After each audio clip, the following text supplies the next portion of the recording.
Bismillahirrahmanirrahim. Muzina la Mulungu wachifundo wachisoni. Idha as-samaa'u fatarat. Pamene thambo lizasweka. Wa idha al-kawakibu intatharat. Ndi pamene nyenyezi zizayoyoke ndi kumwazikana. Wa idha al-biharu fujjirat. Pamene nyanja zikuluzikulu zizaphwasulidwe. Wa idha al-quburu bu'thirat. Ndiponso pamene manda azafukulidwe ndi kutuluka akufa omwe adali mmenemo. Alimat nafsum ma qaddamat wa akharat. Pa nthawiyo mzimu uliwonse uzaziwa zimene udasogoza ndi zimene udasiya m'mbuyo. Ya ayyuhal insanu ma gharraka bi rabbikal karim. Iwe munthu, nchiyani chikunyenga nkusiya mbuye wako waufulu. Alladhi khalaqaka fasawwaka fa'adalak.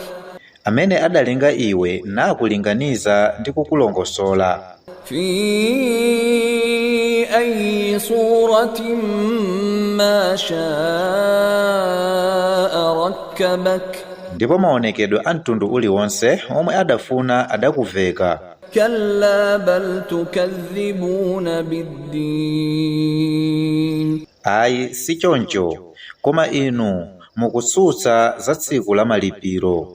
Wa inna alaykum lahafidhin. Ndithu pa inu alipo okuyang'anirani. Kiraman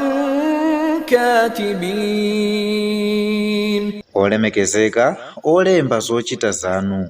Ya'lamuna ma taf'alun. Akuziwa zonse zimene mumachita. Innal abrara lafi na'im.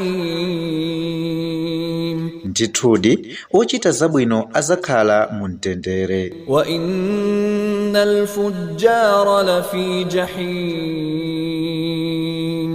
Ndipo ndithu amene ali olakwira malamulo a Mulungu azakhala ku moto opsereza. Yaslawnaha yawmaddin. Azaulowa tsiku la malipiro. Wama hum anha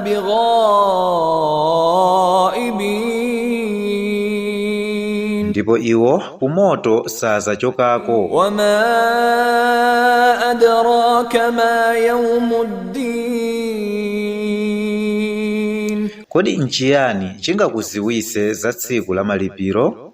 Thumma ma adraka ma yawmuddin. Ndipo nchiyani chingakuziwise za tsiku la malipiro? Yawma la tamliku nafsun li nafsin shay'a. Limeneli ndi tsiku limene mzimu uliwonse suzakhala ndi mphamvu pa mzimu wina. Wal amru yawma idhin lillah.